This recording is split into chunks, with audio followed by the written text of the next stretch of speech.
Well, I'm excited today to have Phoebe on the Flower Podcast. Welcome, Phoebe. Thank you so much. Thank you so much for having me today. I'm excited to chat. We're sort of new friends in the world of in the flower world, and I've learned so much from you already. And when we were talking on the phone, I'm like, I've got to have Phoebe on the podcast because number one, you have this incredible experience to bring. Number two, you have a specialty with pop-up shops that you help mentor and promote, help people learn how to promote theirs. And so I'm really excited because I know that what we're going to talk about today is going to help people and is really going to help them learn how to do this thing that you've mastered so well. So, yay, I'm really excited. Yay. So, of course, we always have to begin at the beginning and wanted to find out, how did you get into the world of flowers? Oh my goodness. So I had recently moved to a very small town called Laredo, Texas, from New England. And There's a difference. yeah, yeah, heat, everything. And I was bringing, I was already a wedding planner. And when I moved to this new location, I quickly realized that people really didn't get the concept of what a wedding planner was in this tiny little town. It was almost like it really didn't exist because everyone's aunt or uncle or family somehow rallied together to put on these large events. So it was at that time that I said, okay, I have I have to grow my business. What is it that everybody needs? Um, not wants, because sometimes a wedding planner can be a little bit of a want. I certainly think it's a need, Of but course. sometimes it can be a want. And I said, flowers. I've always been really good with my hands. And that's when I said, okay, I am going to be a wedding florist. And I started taking courses. I started flying people out to me. I flew out to them. And my love and passion for flowers quickly grew. So I guess, kind of a unusual way to get into the flower industry, which was, how am I going to grow my wedding business? Which I think if we chat a little bit more, you're going to hear that kind of thread continues on in a lot of the things that I do. Wow. Yeah, I don't know that I've ever, well, maybe one or two other times now that I think about it, but it's a rare occasion that wedding planning brought somebody to florals. And so I think that's really, really neat. And so, how did you begin? You just offered that as part of your packages as a wedding planner, or did you actually start selling floral design as a service? How did you make that transition? Yeah. So I had to have some training first. I couldn't just say, "Hey, Sure. I'm going to try at a wedding." I don't want to ever do that to a client.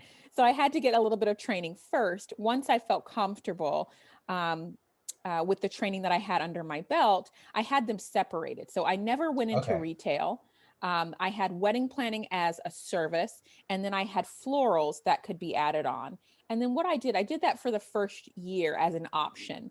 And then once I really, truly felt comfortable with my clients and comfortable that not only was I their wedding planner and was I dreaming up what this wedding would look like, but I also wanted to be the person that was a part of designing it too. So later Mm. on, what I would do, and that was a very quickly later on, I think after the first season of doing that, I quickly moved into wedding planning and florals booked simultaneously. So if I was going to do one, I had to do both. Makes sense. Makes sense. I know because I've had conversations before where people that were planning weddings and then not didn't execute the decor or floral aspect of it, a lot of times that became a pain point for them, where all of a Yeah. sudden, I'm like, okay, this is my vision, and obviously there's a disconnect because what you're doing isn't what I was envisioning, and so then that becomes frustrating. And And that was yeah. exactly what I found in that first season, which is why I wanted to be able to have more control over the events that I was designing and make sure that that final output really looked the way the client and I had envisioned it for many months. And I didn't go into that solo because I think that's a Mm. really big job to do by yourself. So I built a team, which was awesome. It started from design, production, and then strike. So it really broke down these different elements. And I placed myself on one particular team. So even though I was your wedding planner, I actually had a lead associate who was the person that would actually be at the wedding the entire time, because my job was really focusing on the design of it. So I'm going to a wedding and I actually, even though I'm the owner of the company, I have someone telling me, I'm the boss, what do I do? Which Mm. was really wonderful because it allowed me to be that floral designer, to focus on design and not necessarily production as much. How interesting. And so from there, you grew this floral business. And Mhm. how long were you in Texas? I was in Texas almost 7 years. Okay. Yeah.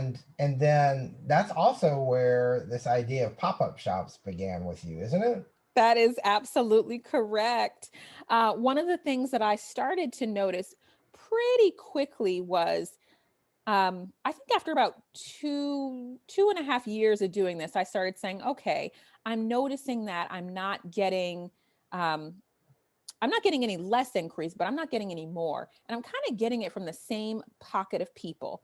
The pocket that I started to identify was, these were folks that had seen me at a wedding. So they had, and I always ask, because I think it's good business to know where your clients are finding you. Oh, Sure. I attended a wedding that you planned and that you did the florals for. And I would say, aha, aha. And then I started realizing they were only coming from those places. Hmm. And every now and again I would get well, a friend recommended me after she attended a wedding. But see, I think what I started to gather is I could potentially keep going with that momentum, but the pool would get smaller and smaller and smaller. And the reason why I say that is, and you're probably like, Phoebe, why didn't you just stay with that? You could have had a good run. No, no, no, um, no, no. Well, well, I'm glad to hear that because, okay, so being in wholesale for as long as I was, I saw many customers have great runs, but then all of a sudden there is this taper down. yeah, And you hit a plateau and then the drop off happens. yeah, And I had hit the plateau. So I knew what was coming next. It was going to be the drop off because, if you think about it, when you're attending a wedding, what do you think the percentage of people are that are um, dating and engaged? Those are really the people that you're working for. You're not really working for the folks, because if you're an event florist, you're working for the weddings. You might have some baby shower, but the real meat of your business and the money that's going to be coming in is from these large wedding events. So if we can think of it like, let's say let's say 25%. And I would always ask my lead associate, um, how many folks came up for the oh gosh, what bouquet is it, the toss. the bouquet toss. Yeah, That number gets smaller and smaller and smaller and smaller. interesting. So that's why I'd say, yeah, we're going to start getting to this place where that number is going to be dwindling. And while word of mouth is wonderful, it can't be your only marketing tool. So I said, how can I take my business and put it in a very public space?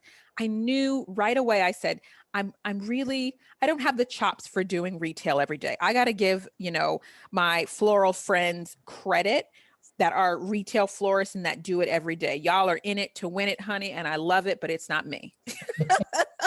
So I knew that that wasn't going to be my jam, and I didn't want to step all the way into that.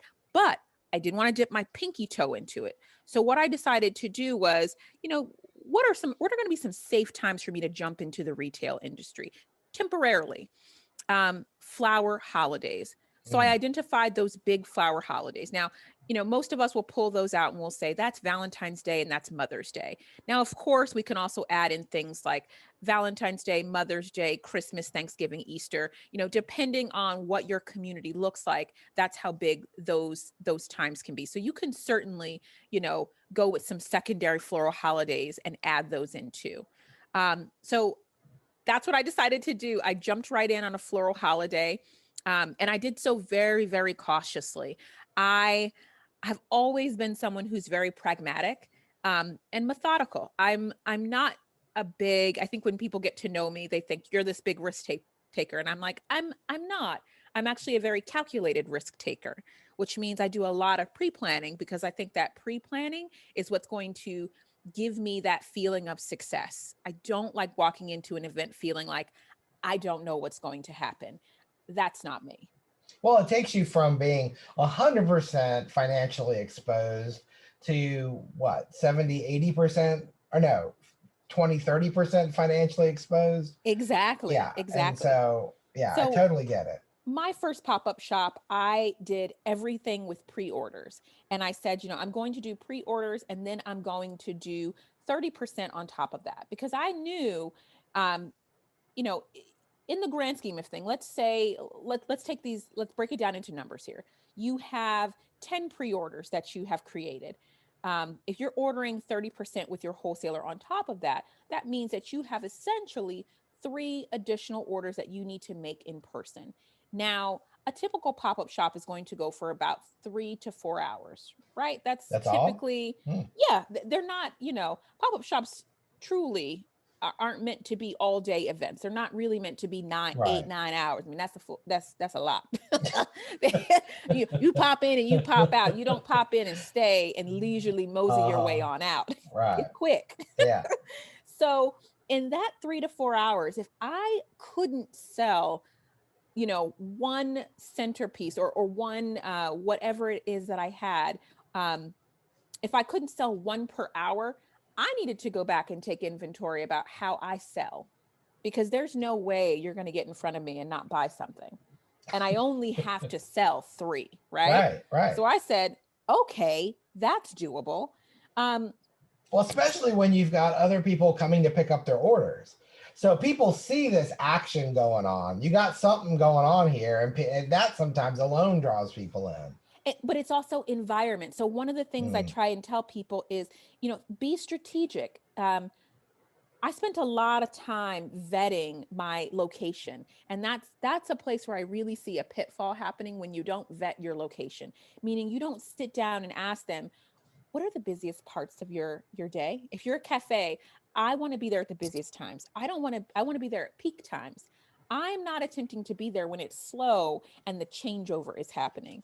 So if anyone can walk in and say, they can say yes to you. If you don't vet your location, how much success are you guaranteeing yourself? mm, So there's a lot of different factors in there. And then pop-up shops are about experience. So I tell people, if your plan is to walk in and just set up an 8-foot table and put your pre-orders on it, what makes you different from the grocery store?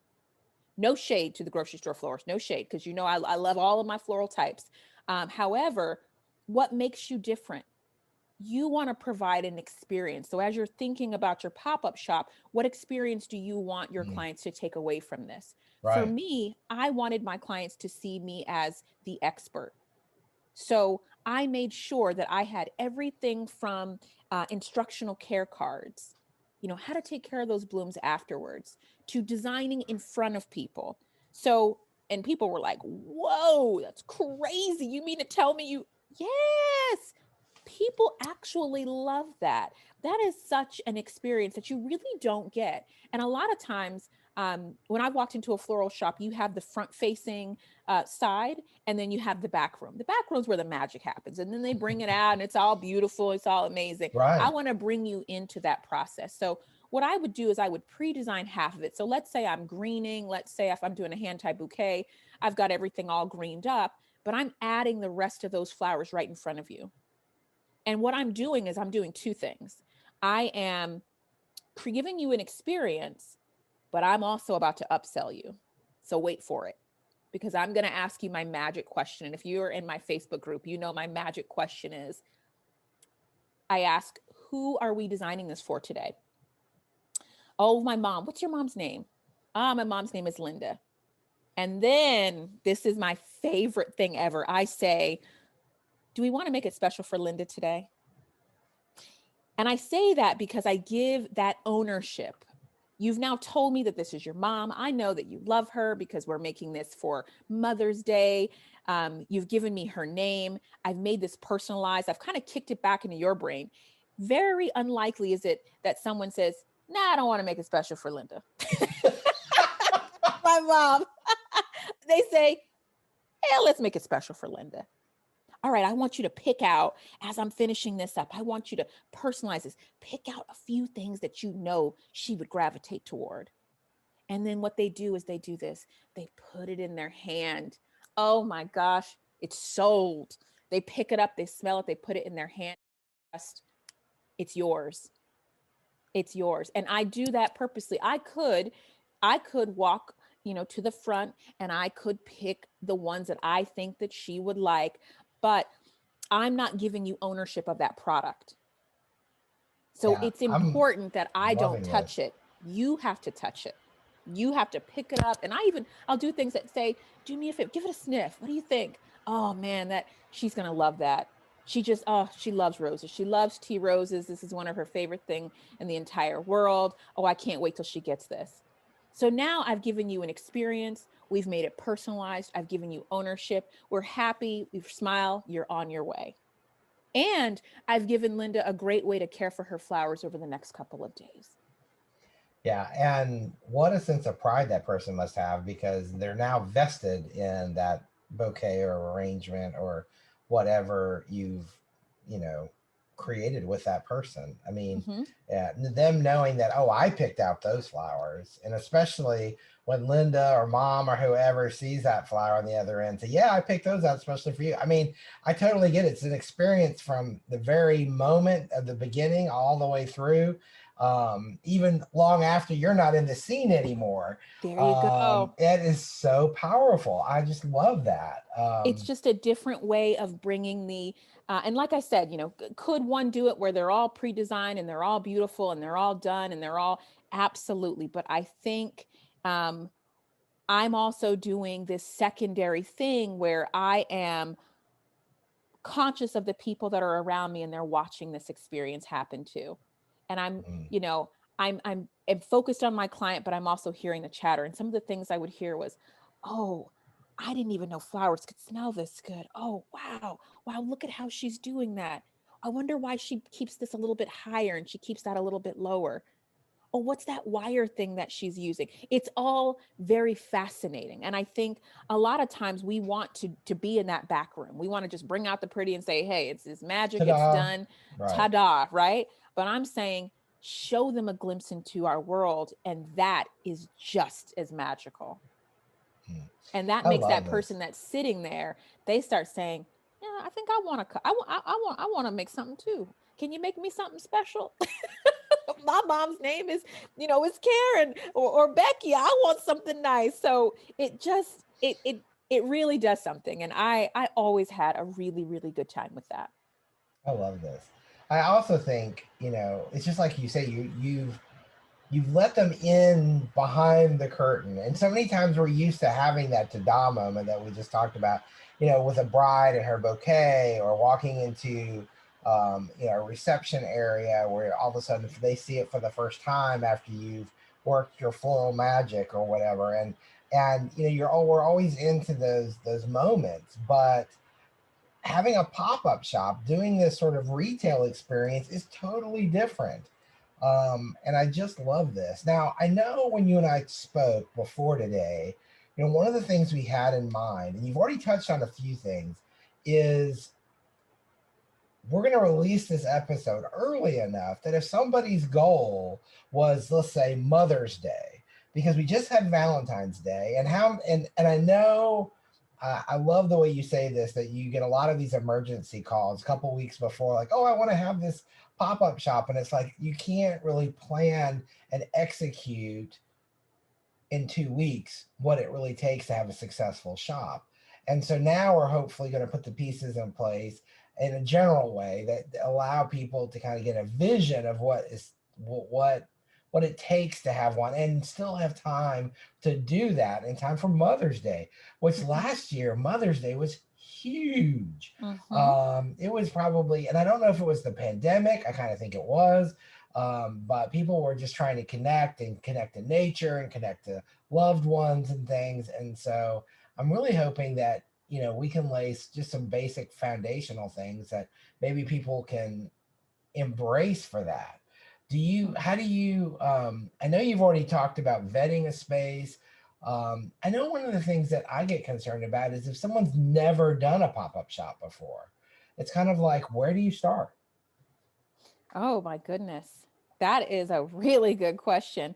I think where you start is pen and paper. You start with asking yourself the tough questions. Why do you want to do a pop up shop? What is your ultimate goal? And it's the first question that I ask people when I work with them, when I work with a mentee. What's your goal for this pop up shop? Because I think we can work toward your goal. And sometimes the goal is, I just want to make money at my pop up shop. But I'm hoping that there is a layered goal there because there are so many opportunities. I try and tell people that pop up shops are a marketing tool. How you use it will best benefit you, but you can also miss the mark and still be successful. So that's the funny thing. You can, sell out and then say, oh man, but I really wanted to do this and I completely forgot because I hadn't done any goal setting. So that's the Mm, first place you start. You start with goal setting. sure. Why are you doing this pop-up shop? What do you want to gain in your business? Are you a retail florist? Are you an event florist, a home florist, studio based, farmer florist, um, mobile florist, boutique? What are some of the goals that you want to identify? And for me, very clearly, I knew that the first goal that I said was I want to get more business for my wedding. I want to have more weddings. So that was so huge for me. I said that's my ultimate goal. I need to have more people know about my business. I need to book more weddings outside of people that have seen me at a wedding. Which was what we were just talking about. It's what we were just talking about. So where Right. people start is they start with the goal worksheet. They start with really being intentional about why they want to have their pop-up shop. And then they start thinking, what are some best places that my customers tend to go to? So I know, some people want me to say, where do you start? Start with the pretty blooms. No, no, no. Pen and paper, goals. I know we all want to jump into the it's pretty, but that's where we kind of that's where you start to lose your head a little bit.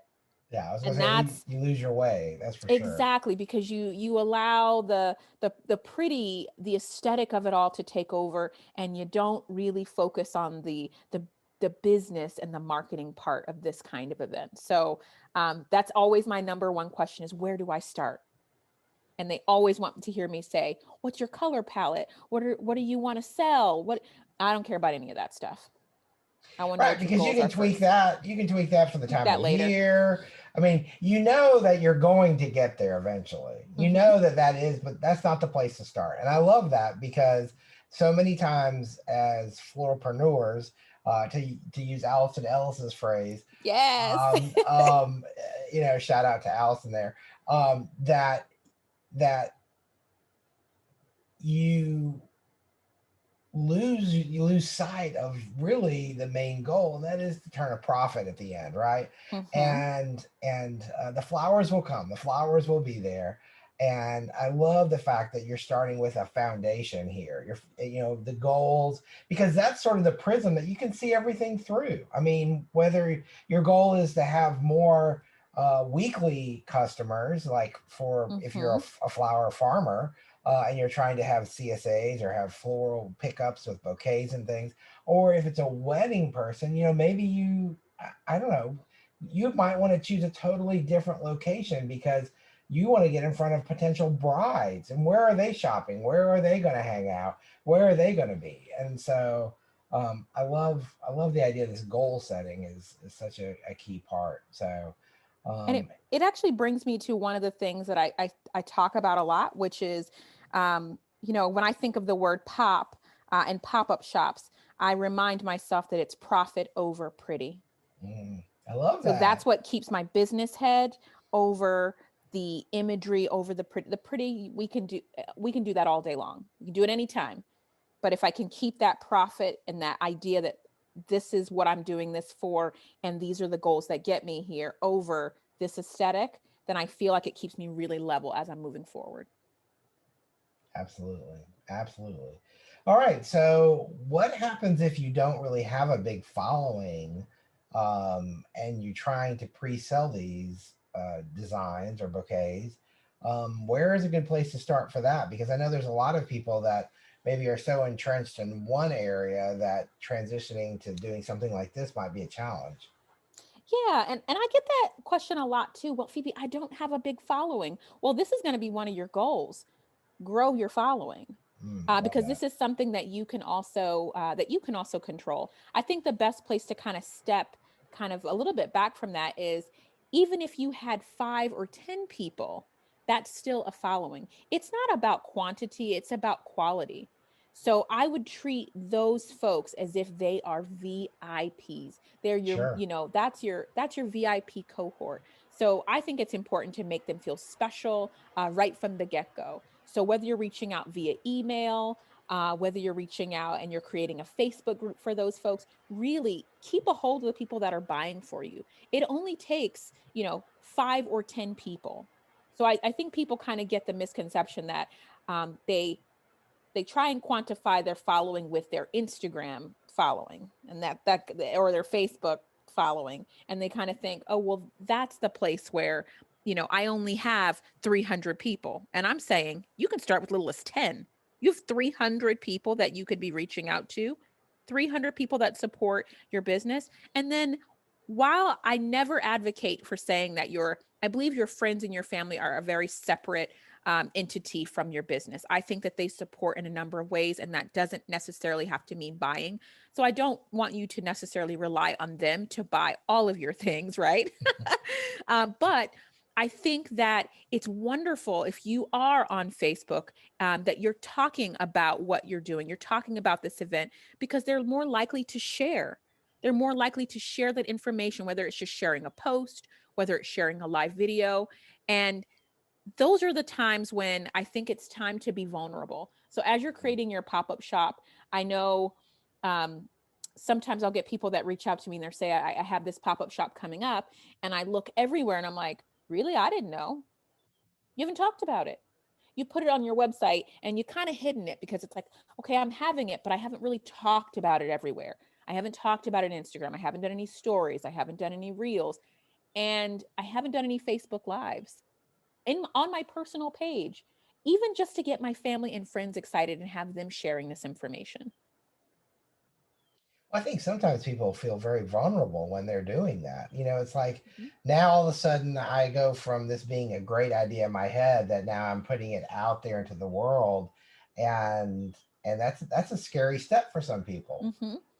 But I love Yeah. what you said though, because it doesn't matter how many followers you have on social media, because it doesn't take that many to go from being zero sales to several sales. And the other thing is it doesn't matter. Like you may have 10,000 followers on social media, on Instagram for example, but how many of those are even in your market? Maybe only 300. So the person who probably only has 300 followers probably has a higher percentage of your target Correct. market in your following. So Correct. yeah. And the other best place is going to be at that venue. So don't discount when you're working with them. Oh my gosh, over the years, oh, some of the fun things that I have done. I always say, you have this great space that you have for your pop-up shop. Um, what a shame it would be to not utilize it the weeks leading up to your event. And I don't mean by a poster in the window. No, I never did stuff like that. It never felt like it was Flyers and me. cars or It never felt like it was me. You okay. know what? There's nothing wrong with that. There's nothing wrong with table tents. Those are all wonderful ideas. If that is you, I am a little funky. I'm a little out there. I remember one year, I someone gave me all of these phones. I think like a motel had closed, and they were the ones with the cord and the, oh gosh, how do I describe this? It's like a phone and you pick it up. I don't know what they're called.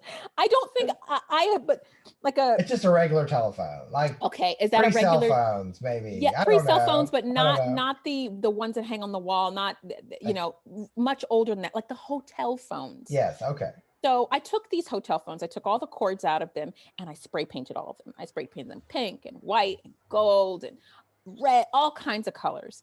And I put my flyer on that, and I had a little hashtag, and I would, pick up the phone. I did a quick little live with people picking up the phone, calling me for a pop-up shop. It was just this fun little thing, but I put it on all the tables and people loved it. It was just Fun. because, again, the space that I was in was very artsy already. Okay. So it made sense for the space, this cafe, which was wonderful. And people just, they loved it. They were like, oh my gosh, these phones are so cute. Oh my gosh. And of course, then there's that message that's there. That's, you know, Mother's Day pop-up, Valentine's Day pop-up shop coming soon. Call me. That was the whole thing, is call me. Even though they didn't work and there was no place to plug them up. It was just, but again, that's a great, instead of having a flyer in a window and being one of many, or worse, you see the flyers in the, right as you go the hallway to the bathroom. Everybody's been in a place where they've seen the Well, it's just flyers. noise. It's like this white noise that you walk Exactly. right by. You don't even pay attention to You half don't the time. pay attention to it at all. So really working with your venue to see what they are comfortable with, even if it means bringing designs into that space, um, and working with that venue to see how you can collaborate and can get some of those sales. Yeah, I love that because it's so memorable. I mean, you really, it stands out. And I know it has to be the right place to do something like that, but I just think that's so great. Yeah. So, what's another one of the popular questions you get a lot when people are coming to you to do this?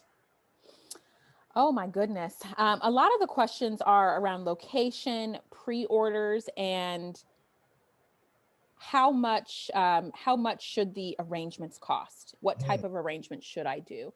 And I always I want to give enough information, but I also want to empower the person that I'm working with to really do the work, because I think a part of what I try not to do is to do all the work, because then they don't learn as effectively. It doesn't really sink in.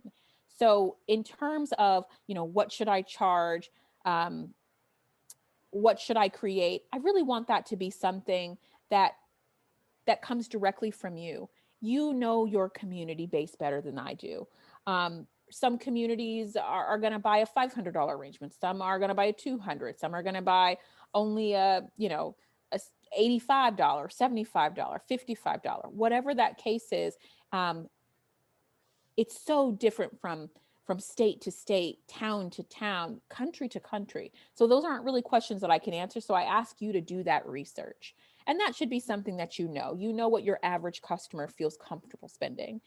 And the good thing is if you come up with three different price points, you always have the ability to upsell.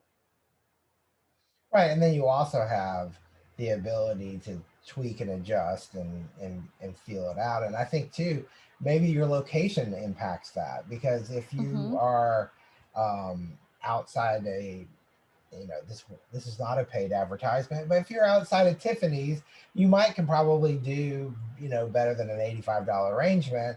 Mm-hmm. If you're another kind of location, then maybe you would not be able to do that. So that may have a big part of it as well. The traffic and who comes to that area. So Correct. yeah, this is really really great.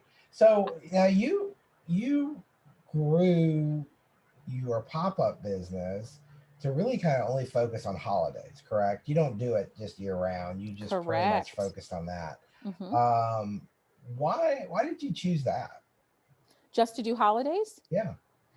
um when I was doing that planning and that goal setting, I thought Hmm. about that risk assessment. To Hmm. me, it felt riskier for me to do this on a random Tuesday or a random Wednesday. So I liked the idea of doing it on a flower holiday where I knew everyone, or a larger majority of people, were going to be seeking out flowers. So for me, it really was a risk assessment kind of thing. And like I said, um, you can add those secondary floral holidays in, like Easter and Thanksgiving and Christmas and any other ones that you can think of. So for me, it just I think that it made sense. I also wanted to create this sense of urgency. You know, if you see me at Mother's Day, I'll see you next year. If you miss me at Mother's Day, I won't see you till next year. And it was almost this panic and urgency and panic. I love those two things when Drama. it comes to, you know, to pop-up shops, because it draws people in. They're like, well, she only does this twice a year. So it's a special thing. I have to get in on it. I think I did such a good job at this. It's been nearly 3 years since I've moved. And even this past Valentine's Day, I got messages about a pop-up shop. It's almost as if I created that panic and that urgency to the point where they're like, is something else going on that we don't know about? Where are you? Can I order? Can I pre-order? So how long Um, ago did you move to where you are now? so I moved 2018, the end of 20 I was the end of the season, right? November 2018. Um, yeah, it's been a couple years. And so have you successfully had a pop-up shop in their new area, or have you I been focused have. on growing your other business? Okay, so Yeah. yeah, tell me about it. So once I got back to the East Coast, I said, "Oh, I have to do some pop-up shops here. I just have to. I have to bring what I did in Texas here." But I am always someone who is thinking, how can I do this a little bit bigger, a little bit better, a little bit different? So I took all of 2018 and 2019 to really set some really good goals and say, Phebe, what are these pop-up shops going to look like? I'm someone who I like uniqueness and different things. Sure. And I might even like a big prop for a pop-up shop. So 2020, so I did one in 2019 and I loved it. I did it at a local spot and it was really successful. I brought all of those things that I had done in Texas, and they worked in my new market. I was also able to launch classes from that, because my big thing was, now the goals were different. The goals were the goals changed from being, I want to book wedding clients, to I really want to do classes. I want people to know about my business. So how could I make a splash? So I use the pop-up shops to kind of make a splash and to put my name out there. Then at the end of 2019, I said, okay, I'm finally ready. I have this prop in mind that I'm going to go for. I know exactly what I want. I just have to find it, and I don't want to spend $20,000 on it. I And I hear you. scoured for months. It took me, um, oh my gosh, probably until April of 2020. So I was going to have this, hopefully, this big prop in 2020. And of course, we know COVID happened. So I didn't Yeah. get to use it as I intended, but I did get to use it. And I ended up buying Gracie, my three-wheeled truckster. She's the first fully electric mini mobile floral truckster in New Hampshire. And I say the word truckster as many times as possible, because the cool thing is it's three wheels, one in the front, two in the back. I It's love it. custom built and fully electric. So if you've got double doors, I can literally, she drives slow. You can run faster than her. I drive her right in to the doors, but it's a big prop. And again, it's, you know, it's a mobile kind of thing, but I'm using it as a fabulous pop-up shop prop, because essentially mobile businesses and pop-up shops have a lot of cross correlation. Well, and what a draw. I mean, people see it and they want to just see, well, what is that? You know, Exactly. And that's especially the when thing you're is in this unexpected location. yeah, and I didn't want anything that looked too familiar. So it couldn't be an ice cream truck. It couldn't be anything that is so expected.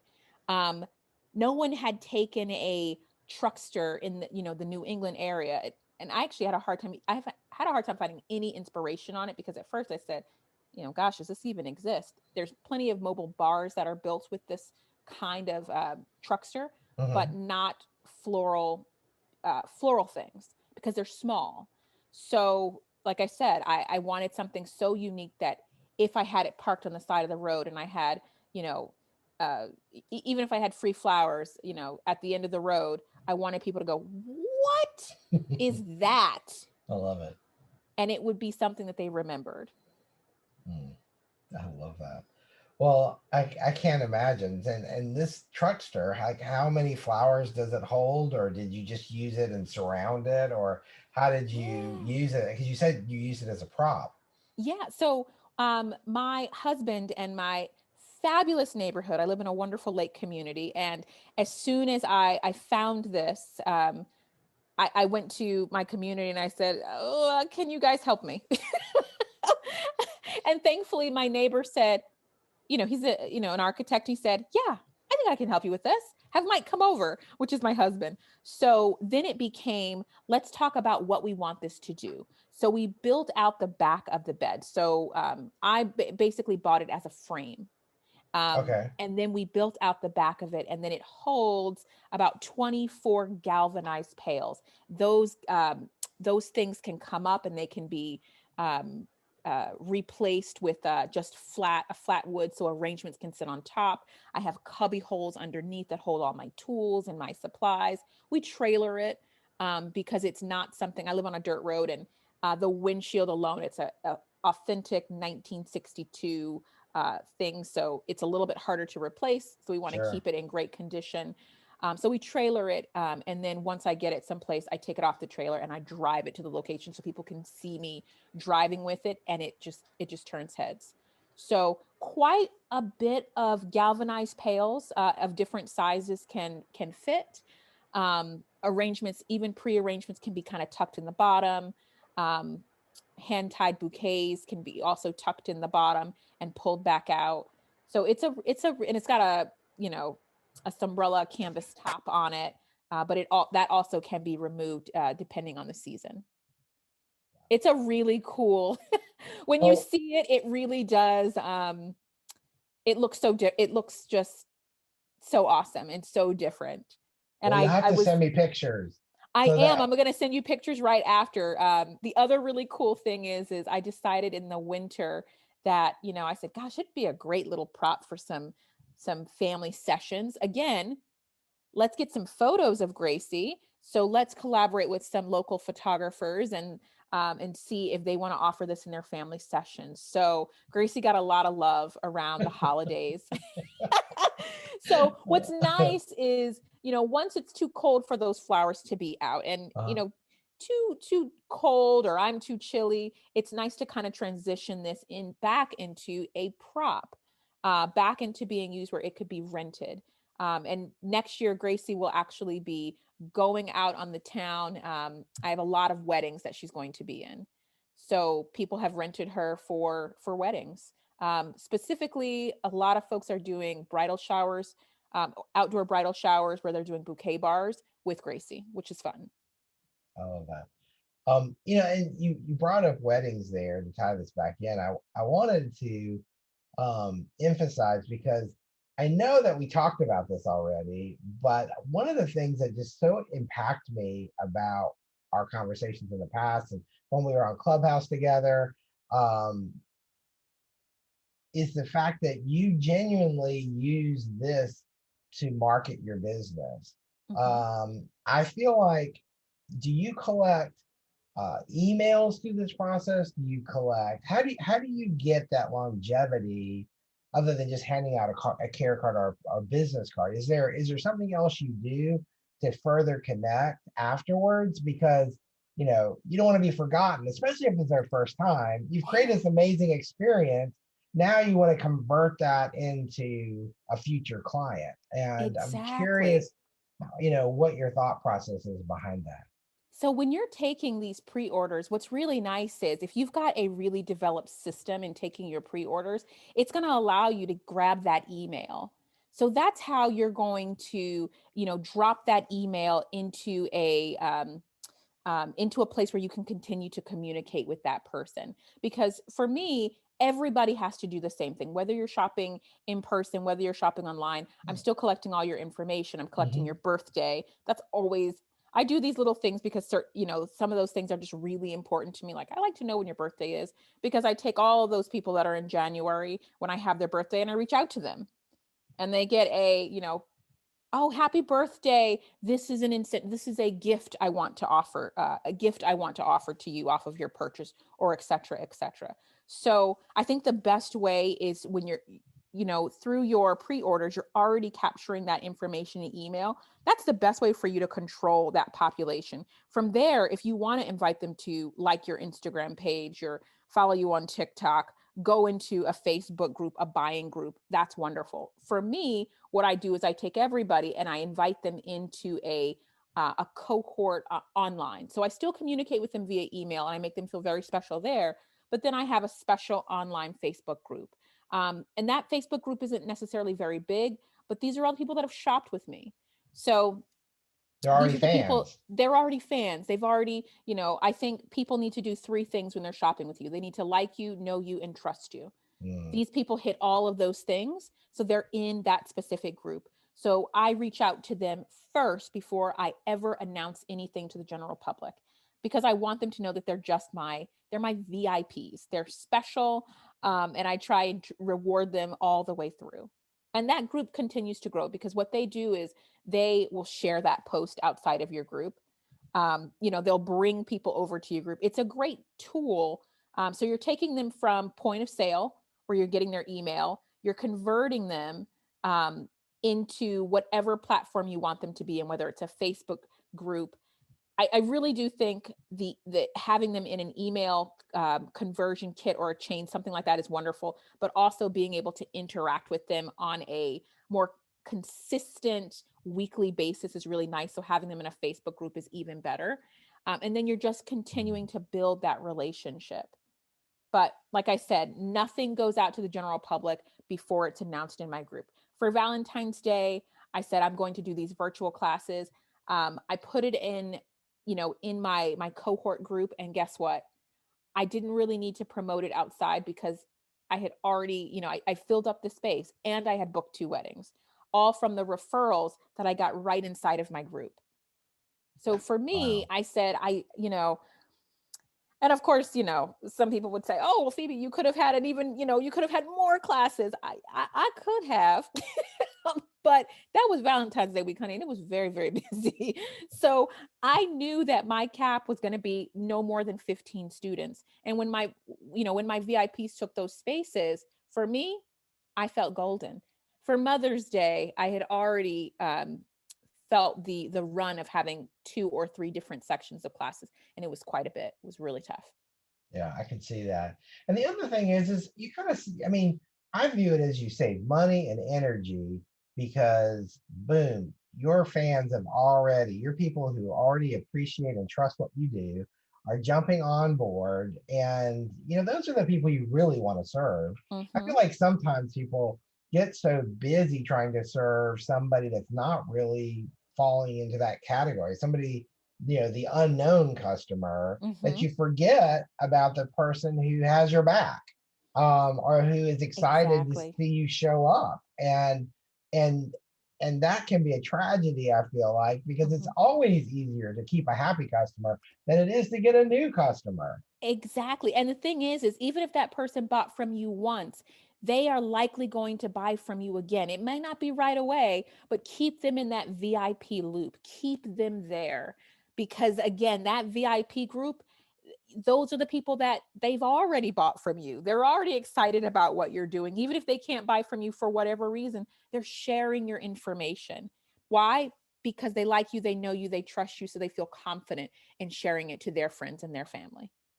And that's essentially what happened. I had someone in my group, she bought, just a very quick story, she bought one virtual class, um, in this back during, I think, either April or May. She didn't go to, and this was, she didn't buy a series, she just did one class with me. And I get an inquiry um, from a very, very sweet couple who was getting married, and guess who gave me that referral? That person that bought one thing from me for $75, one thing, gave me a wedding. Yeah.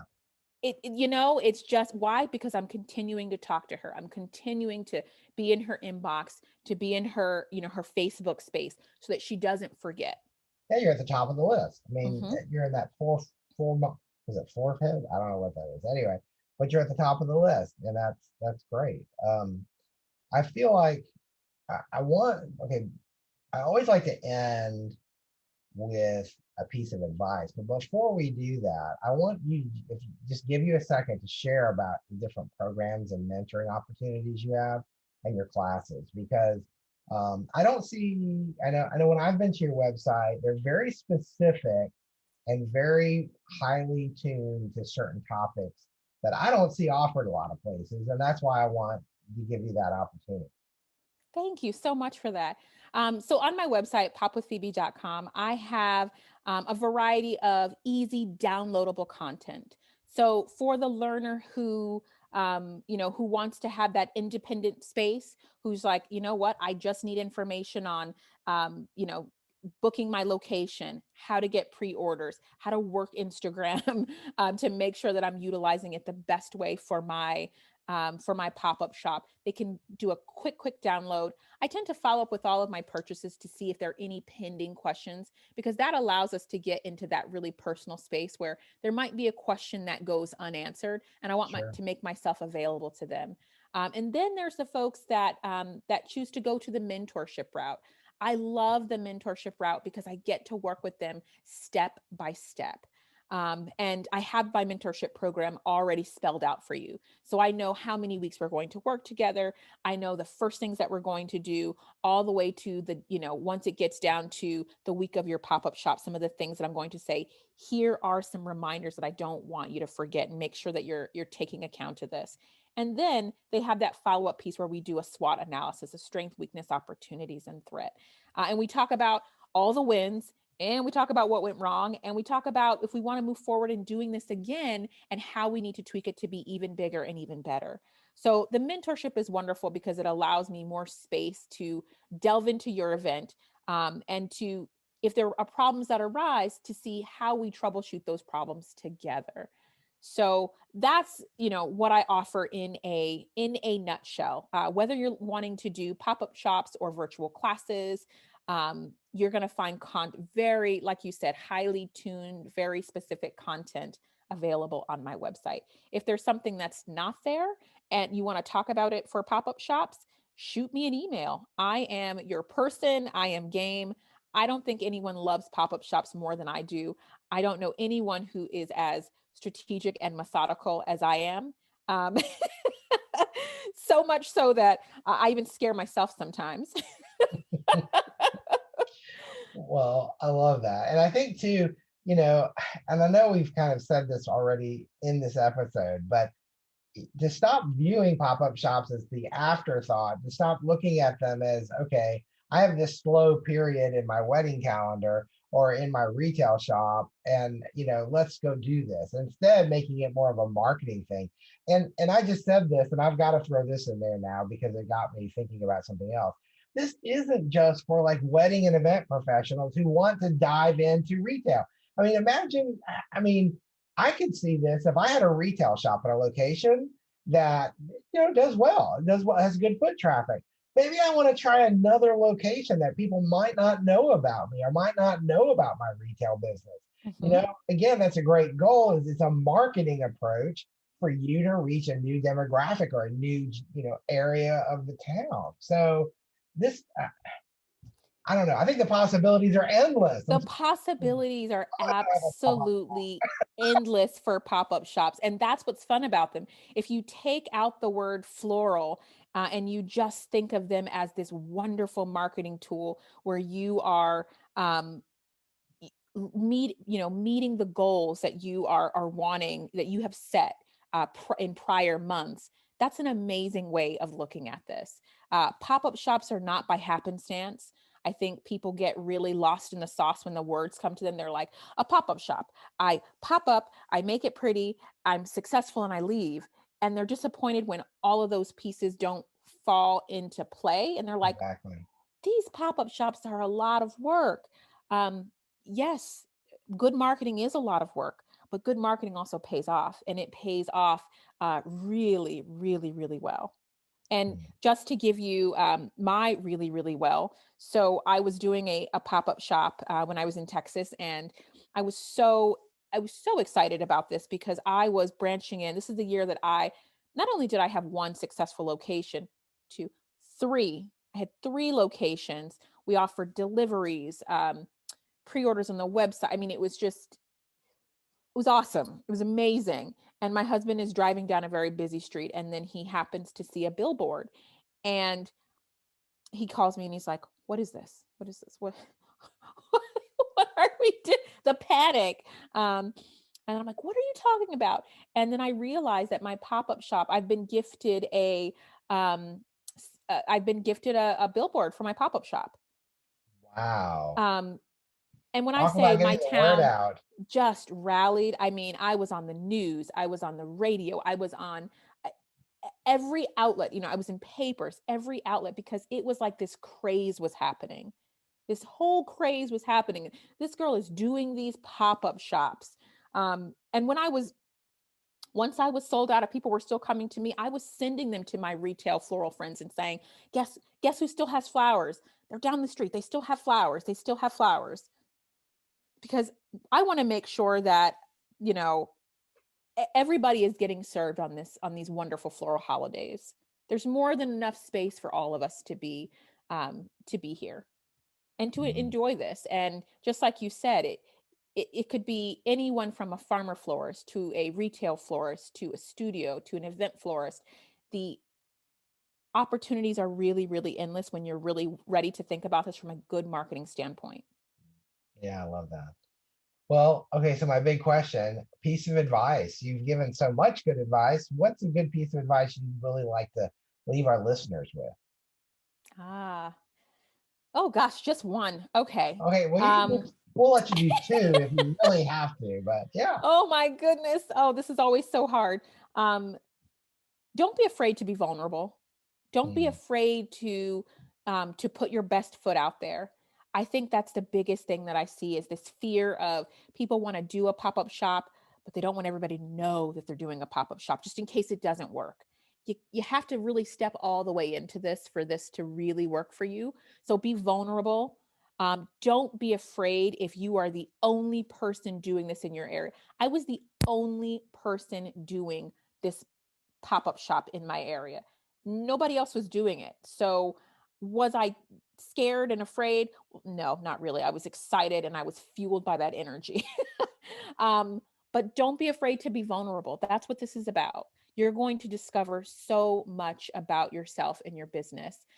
Don't be afraid to create these beautiful, very different recipes that people haven't seen yet.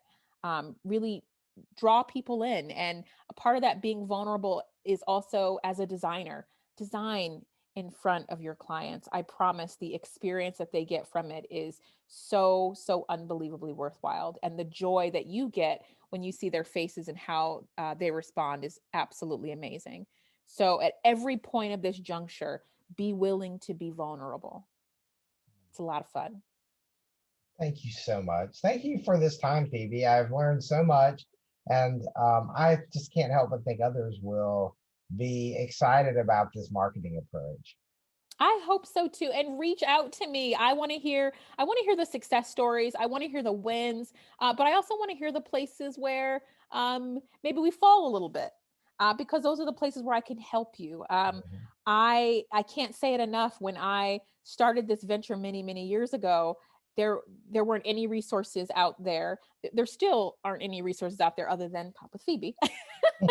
um, but I'm here to help walk you through it. I've seen a lot of different things happen.